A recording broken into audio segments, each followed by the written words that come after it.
잠시 기도하겠습니다. 하나님 감사드립니다. 오늘 수요 예배에 오신 우리 모든 성도님들을 주의 말씀으로 축복해 주시고 오늘 이 마지막 때에 승리하는 말씀의 선포가 이루어지시도록 주님 성령 충만한 말씀 되도록 축복하여 주시옵소서. 예수님 이름으로 감사드리며 기도드리옵나이다. 아멘. 네, 오늘 본문 말씀을 읽고 제가 말씀을 증거하겠습니다. 오늘 본문 말씀은 갈라디아서 1장 1절에서 10절까지의 말씀입니다. 읽겠습니다. 사람들에게서 난 것도 아니요 사람으로 말미암은 것도 아니요 오직 예수 그리스도와 그를 죽은 자 가운데서 살리신 하나님 아버지로 말미암아 사도된 바울은 함께 있는 모든 형제와 더불어 갈라디아 여러 교회들에게 우리 하나님 아버지와 주 예수 그리스도로부터 은혜와 평강이 있기를 원하노라. 그리스도께서 하나님 우리 아버지의 뜻을 따라 이 악한 세대에서 우리를 건지시려고 우리 죄를 대속하기 위하여 자기 몸을 주셨으니 영광이 그에게 세세토록 있을지어다. 아멘. 그리스도의 은혜로 너희를 부르신 이를 이같이 속히 떠나 다른 복음을 따르는 것을 내가 이상하게 여기노라. 다른 복음은 없나니 다만 어떤 사람들이 너희를 교란하여 그리스도의 복음을 변하게 하려 함이라. 그러나 우리나 혹은 하늘로부터 온 천사라도 우리가 너희에게 전한 복음 외에 다른 복음을 전하면 저주를 받을지어다. 우리가 전에 말하였거니와 내가 지금 다시 말하노니 만일 누구든지 너희가 받은 것 외에 다른 복음을 전하면 저주를 받을지어다. 이제 내가 사람들에게 좋게 하랴 하나님께 좋게 하랴 사람들에게 기쁨을 구하랴 내가 지금까지 사람들의 기쁨을 구하였다면 그리스도의 종이 아니니라. 아멘. 오늘 예배 오신 우리 성도님들을 환영합니다.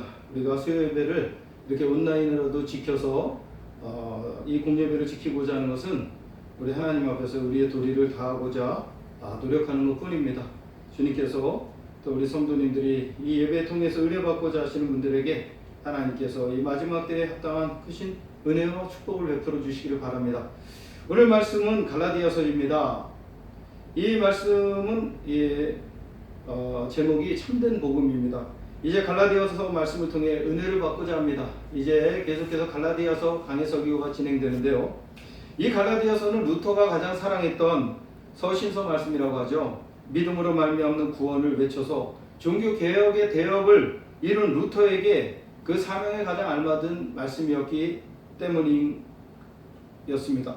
우리는 이 갈라디아 말씀을 통해 복음에 대해 바른 가르침들을 배우고 또 실제 삶에 적용하는 은혜가 충만하시기를 바랍니다. 갈라디아 교회는 사도 바울이 직접 전도하여 열매 맺은 교회였습니다. 사도 바울과 바나바가 제1차 전도 여행 때 전도했던 지역이었죠. 첫 방문의 전도 여행 때 갈라디아 사람들은 사도 바울의 복음 전도 메시지를 잘 받아들였습니다. 안디옥의 항구 실루기아에서 출발하여 배를 타고 바나바의 고향 구브로 섬에 가서 전도하고 그리고 주로 갈라디아 남북부 지역을 1차 전도 여행 때는 전도하였던 것입니다. 아마 많은 정이 들었을 것 같아요. 여러분 첫 정이라는 게 있잖아요. 첫 번째 복음을 전했던 그 갈라디아 지역 교회들에 대한 사랑은 남달랐을 것이라고 저는 생각합니다. 루스드라에서는 전도하다가 이전 선교 여행지였던 안디옥과 이고니온에서 온 유대인들의 무리에게 돌에 맞아 죽었었습니다. 그런데 다시 살아나서 다시 반대 방향으로 전도했던 곳으로 가며 전도를 하는 것이었습니다. 부활의 믿음으로 전도하는 이 사도 바울 일행을 이길 자는 아무도 없었습니다. 어떤 사람들은 이거 유령이 나타난 거 아니야? 무서워서 벌벌 떨며 도망갔을지도 몰라요. 아무튼 그렇게 열정적으로 복음을 전하고 많은 열매를 갈라디아 여러 지역들에게 열매를 맺게 되었습니다. 그런데 그만 문제가 발생하고 말았습니다.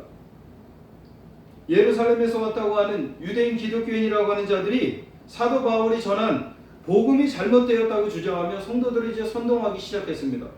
심지어 사도 바울은 사도가 아니라고까지 주장하는 것이었습니다. 갈라디아 교회의 성도들이 흔들리기 시작했습니다. 그들은 예수만 믿어야 구원받는다는 것이 아니라 모세의 율법도 지켜야 되고 특별히 유대인의 선민의식인 할례를 지켜야만 구원받는다고 가르치기 시작했습니다. 그래서 바울 사도는 이 갈라디아서를 기록하게 된 것이죠. 그 거짓 목자들은 자신들을 따르도록 가르치고 자신들의 거짓 복음을 따라오고 사도 바울의 복음을 대적하라고 가르친 것입니다. 오늘 본문 말씀을 통해서 우리가 깨달아야 될 진리의 가르침들은 무엇일까요? 첫째로 복음은 사람으로 말미암아 가르쳐지는 것이 아니라 하나님께로부터 우리에게 전해지는 진리라는 것입니다. 바울 사도는 자신이 증거하는 복음이 사람으로 말미암은 것이 아니라고 먼저 강력하게 말씀을 선포하고 있습니다. 그가 받은 복음은 유대인 거짓 선생들처럼 자기들이 배우고 연구하여 가르치는 것이 아니라는 말씀입니다. 그는 다메섹 도상에서 부활하신 예수님을 만나고 나서 복음에 대해 처음으로 또 굉장히 큰 충격을 받고 알게 되었다는 거예요. 그는 원래 지독한 유대주의자요, 율법주의자로서 그 당시 율법을 가장 철저하게 지킨다고 하는 바리새파에 속한 유대인이었습니다. 그는 또한 사내들인 공회의 회원이기도 했다고 하죠. 그런 그였기에 그가 믿는 바리새인들의 가르침과 예수 그리스도의 복음은 적대적인 관계에 있다고 그는 굳게 믿었던 것입니다. 그래서 그는 그리스도인들을 이단자들로 판단하고, 그러므로 그리스도는 그에게 있어서 이단의 괴수였다는 것입니다. 또 그 신앙과 관계된 모든 것들을 없애는 것이 하나님의 뜻이라고 굳게 확신하고 있던 자였습니다. 그래서 스스로 대제사장의 공문까지 요청하여 받아가지고 그 당시 그 먼 땅, 이방 땅 다메섹, 오늘날 이집트에 가까운 다마스쿠스 지방에까지 가서 예수 믿는 사람들을 잡아오고자 했던 것입니다. 그러던 중 다메섹 가까운 곳에 다다랐을 때에 정오 때쯤이죠. 그만 햇빛보다 더 밝은 빗줄기를 보게 되었습니다. 말을 타고 가던 그 자리에 쓰러진 그는 부활하신 예수님의 책망하시는 음성을 듣게 됩니다. 빗줄기라고 표현했지만요, 빛기둥이라고 봐야 돼요. 큰 빛기둥이 임했다는 거죠. 하늘에서 하나님의 광선이, 부활하신 예수 그리스도의 광선이 비쳤다고 볼 수 있습니다.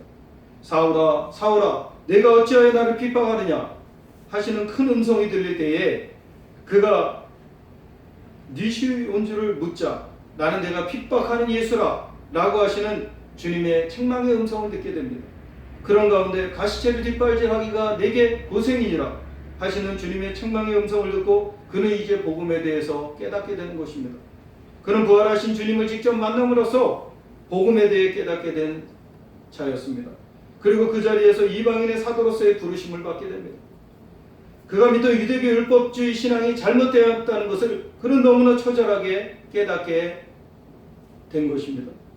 자신은 눈먼 소경이었다는 사실을 깨닫게 되었습니다. 실제로 그는 3일 동안 눈이 먼 상태로 있었다가 회개하게 되죠. 그동안 저질렀던 죄악들, 특별히 예수 믿는 사람들을 핍박하고 예수 믿는 것을 부인하게 만들고, 또 그렇지 않은 자들은 죽이기까지 했던 자신의 악독한 죄악들을 자백하며 토설하며 그는 3일 동안 떼굴떼굴 구르면서 애통하게 통에 자복하며 눈물을 흘려 회개하게 되는 것입니다. 거기서 그는 부활하신 예수님을 만나게 됐고 믿게 되었고 성령으로 진정 거듭나게 됩니다. 그런 환상을 보게 되죠. 그 환상대로 주님이 제자 아나니아를 통해서 안수를 받게 하셔서 눈이 띄어지게 되는 일을 경험하게 됩니다. 환상은 정말 성령 충만할 때 나타나는 경우잖아요. 그죠? 물론 은사를 받은 분들은 또 다르지만요. 그 후로 그는 180도 바뀌어서 변화되어 복음에 가장 열렬하고 충성된 증인으로서 그 자리에서 그는 돌이켜 전도자로 거듭나는 그런 사람이 됩니다. 그래서 바울 사도는 자신이 만난 그 예수님의 복음을 증거하게 되는 것입니다. 그는 자신이 직접 만난 예수님을 증거했기에 복음 진리에 대해 그 어느 누구보다도 확신이 있었고 담대함이 있었습니다. 또한 예루살렘으로 가서 12사도들을 중심으로 그들이 배우고 체험한 예수 그리스도의 복음을 대화를 통해 또 그들에게 그 예수님이 계셨던 그 현장에서의 가르침들에 대해 생생하게 배우고 또 그 복음이 자신이 받은 것과 동일함을 확인하기도 하며 예수님의 생애에 대해서 그는 12제자와 사도들 통해서 많이 듣고 배우게 됩니다. 그리고 때가 되자 이방인의 사도로서 제1차 선교 여행 때 성령 하나님의 음성을 따라 명령을 따라 출발하게 된 것이었죠. 첫 번째 선교지인 갈라디아 지역에 대한 바울 사도의 사랑은요 남달랐을 것입니다. 다시 돌에 맞아 죽을지도 모르는 그 지역들을 돌아가서 다시 찾아갔으니 그는 갈라디아 성도들에게 몸으로써 친히 부활의 복음을 증거해 보였던 것입니다. 그래서 그는 살아계신 하나님의 복음, 예수 그리스도의 부활의 복음을 그들에게 가르치고 친히 몸으로 증거했던 것입니다. 여러분, 우리가 체험으로 깨달은 그런 진리들, 말씀들 잊을 수가 없죠. 그것이 바로 그의 신앙이 되는 것이잖아요. 그래서 갈라디아 성도들은 큰 은혜를 받고 복음 신앙에 굳게 서 있었습니다. 그러나 바울 사도가 떠나고 나서 유대로부터 온 거짓 선생들에게 미혹되어 버렸던 것입니다. 어떻게 그렇게 쉽게 미혹될 수 있을까요? 이것이 바로 인간의 연약함이라는 거죠. 그래서 복음신앙에서 떠나게 되는 위기를 맞이하게 된 것입니다. 갈라디아 교회의 위기요 환란이었습니다. 분명한 것은 그들이 가르치는 유대교 율법주의자들이라고 하는 그 거짓 선생들의 복음은 사람을 통해 온 복음이었기 때문에 거짓 복음이요 사람의 말들일 뿐이었습니다. 우리는 복음이 오직 하나님께로부터 온 진리요 예수 그리스도께로부터 온 진리의 말씀이라는 사도 바울의 말씀을 반드시 기억해야만 되는 것입니다. 복음에는 사람의 행위를 자랑할 만한 것이 아무것도 없습니다. 그러므로 할례나 모세 율법을 지켰다고 자랑할 것은 아무것도 없다는 사실이에요. 더더구나 사람을 추종하는 것은 더더욱 없습니다. 복음은 오직 예수 그리스도의 십자가와 부활의 능력으로 우리 죄인들이 구원받을 수 있음을 가르치는 것이지 다른 어떤 것들을 해야 구원받는다는 비진리의 가르침들은 용납될 수가 없는 것이 바로 복음입니다. 오직 우리를 구원하시는 은혜는 십자가에서 나를 위해 나 같은 죄인을 위해 못 박혀 피 흘려 죽으시고 부활하신 예수님의 공로밖에는 없다는 것이 바로 복음인 것입니다. 그러므로 자신을 따르게 하고 자신의 교리를 주장하여 세뇌시키듯이 가르치는 거짓 선지자들, 오늘날 말하자면 이 거짓 목자들의 말은 바로 복음의 원수 노릇하는 자들인 때 말인 것입니다. 여러분, 이 자들이 바로 복음의 원수들입니다. 바울 사도는 바로 이것을 바르게 가르치며 잘못된 복음에 미혹된 갈라디아 성도들을 책망하며 바로 가르치고자 지금 애를 쓰고 몸부림을 치고 있는 것입니다. 그러므로 복음은 우리 죄를 위해서 죽으시고 부활하신 십자가와 부활의 우리 주 예수님께만 영광을 드리는 것이 바로 복음인 것입니다. 그도 그럴 것이 복음의 가장 열렬한 증인인 사도 바울 선생님 자체가 죄인 중에 괴수였잖아요. 예수 믿는 사람들을 다 죽이고자 했던 죄인 중에 죄인 아니었습니까? 그러므로 복음의 사도로서 가장 대표적인 바울 사도 자신이 바로 이런 죄인이었다면 여러분 한번 생각해 보세요. 복음은 오직 하나님께만 영광을 돌리고 예수 그리스도께만 영광을 돌리고 부활하시고 또 우리를 위해서 또 죽으신 예수님께만 영광을 돌리는 것이 복음이라는 것을 우리는 절대 잊지 마시기를 간절히 축원드립니다. 마지막으로 다른 복음을 전하면 저주를 받게 된다는 말씀입니다. 여러분, 갈라디아 성도들은 잘못된 복음을 전하여 가르친 자들로부터 그들은 유대에서 온 율법주의자들이라고 볼 수 있죠. 그래서 그들이 바로 사도 바울이 전한 하나님의 복음을 받은 갈라디아 성도들을 미혹해서 자기들을 따르게 하는 이런 잘못된 그런 복음을 가르쳤다는 거예요. 감히 어떻게 이런 일을 할 수가 있죠? 이거는 마귀의 세력들이 아니고서는 귀신의 역사가 아니고서는 이렇게 하나님의 뜻인 하나님의 말씀인 복음을 대적할 수 없을 것입니다. 한마디로 말해서 악한 영의 역사죠. 마귀 사탄 귀신의 역사였습니다. 그래서 결국 갈라디아 성도들은 구원의 은혜를 빼앗기고 또 그들은 이제 버림받게 된 것이었습니다. 여러분, 바로 다른 복음, 거짓 복음을 받아들이면 그 즉시로 이제 구원의 은혜에서 멀어지고 떨어지게 되는 것입니다. 구원받았던 사람이 이제 구원을 잃어버렸으니 이것보다 더 큰 저주가 어디에 있습니까? 오늘날 이단자들이 바로 이런 극악한 죄악을 저지르고 있는 것입니다.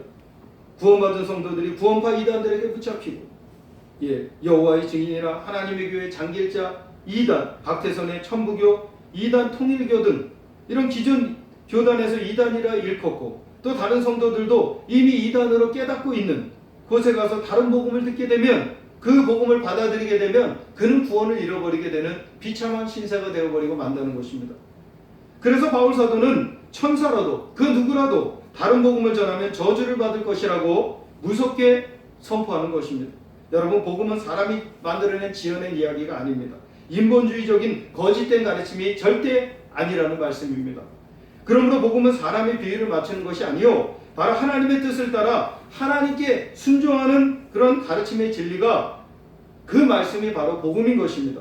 사람의 비위를 맞추어서 헌금을 더 내게 하고자 하고 자기의 목적을 이루고자 하고 자기의 욕심을 채우고자 하는 것은 복음이 아닌 것입니다. 사람이 싫어하고 심지어 대적하더라도 바로 하나님의 뜻을 그 말씀을 그대로 전하는 것이 바로 복음인 것입니다. 여러분, 그래서 과거에 우리나라 초대교회 성도들은 그 복음을 듣고 자신의 죄악과 허물을 애통하게 생각하고 또 회개의 눈물을 흘리며 통회 자복함으로 은혜를 받고 구원을 받았던 것입니다. 우리가 이 복음을 철저하게 바로 알아야만 되는 것이죠. 오늘날 성도들이 세상에서 아무렇게나 살아가도 하나님의 뜻과 관계없이 살아가도 책망을 하지 않고 바르게 말씀을 가르치지 않는다는 것은 그것은 하나님의 복음을 전하는 것이 아니라 바로 그것은 거짓 복음인 것입니다. 여러분, 바울 사도와 같이 우리가 하나님의 복음을 전하고 듣고 그 복음의 말씀에 순종하고 복종하는 우리 모두가 되시기를 간절히 바랍니다. 그 복음의 말씀이 비록 내가 듣기에는 그 귀에 거슬릴 수도 있고 듣기 싫을 수도 있고 기분이 나쁘기도 하고 분노가 날 수도 있어요. 왜? 그것은 인간의 죄악됨을 건드리고 그것을 폭로해서 그를 회개케 만드는 하나님의 복음이기 때문인 것입니다. 그렇기 때문에 우리가 아무리 내게 기분 나쁘게 들린다 할지라도 그것이 하나님의 뜻이라고 내 양심이 인정하고 받아들인다면 그것이 바로 복음을 듣는 성도의 바른 자세인 것입니다. 저도 그랬어요. 옛날에 제가 선교단체에서 훈련을 받을 때 담임 목사님으로부터 메시지를 들을 때 찔리는 것이 있더라고요. 그래서 예배가 끝나고 나서 따지듯이 갔었거든요. 그리고 나서 제가 잘못했다는 것을 깨닫고 거기서 제가 변화되는 거예요. 여러분, 사람은 이렇게 죄악됩니다. 자기의 죄성을 인정하기 싫어합니다. 이게 인간이에요. 이게 죄인된 인간의 본성입니다. 그러나 양심이 나를 뒤방망이치를 하게 하고 또 내가 잘못했다는 것을 깨닫게 하시는 하나님의 성령의 역사가 임하실 때에 우리는 그것에 굴복하고 또 복종하고 회개하고 돌이키는 것이 복음을 받는 사람들의 자세라는 거예요. 그래야 사람이 변화받고 고침받고 성화되는 것이지 그냥 저절로 사람이 변화받는 것이 아니에요. 여러분, 복음은 사람으로부터 온 것이 아니라 하나님으로부터 온 진리의 말씀인 것입니다. 복음을 잘못 전하고 다른 복음을 듣고 받아들이게 되면 저주를 받아 구원에서 떨어지게 되는 것입니다. 바른 복음을 듣고 바른 복음을 전해야 되고 바르게 복음에 합당한 삶을 살아야만 되는 것입니다. 그것이 바로 성도인 것입니다. 오늘 우리가 바른 복음을 또 이 바른 복음의 말씀 진리를 따라 순종하고 복종함으로 사람을 기쁘게 하는 것이 아니라 하나님을 기쁘시게 해드리고 하나님께서 주시는 큰 축복의 은혜를 이 마지막 때 받으시는 우리 모든 성도님들이 되시기를 십자가 부활을 통해 우리를 구원하시는 예수님의 이름으로 간절히 축원드립니다. 아멘. 기도하겠습니다. 하나님 감사드립니다. 사람으로부터 온 것이 아니라 하나님께로부터 온 복음, 이 복음이야말로 우리를 구원하시는 생명의 말씀 진리인 것을 믿습니다. 오늘 우리가 때로는 기분이 나쁘고 때로는 거슬리게 들린다 할지라도 하나님의 복음 진리의 말씀 앞에 무릎을 꿇고 그 말씀 앞에 복종 순종하는 우리 모두가 되어서 진정한 성도의 길을 감으로 하나님의 크신 축복을 받고 또 변화성화되는 하나님의 형상을 닮아가는 우리 그리스도인 모든 성도들이 되도록 우리에게 축복을 내려 주시옵소서. 예수님의 이름으로 감사드리며 축복하며 기도드리옵나이다. 아멘.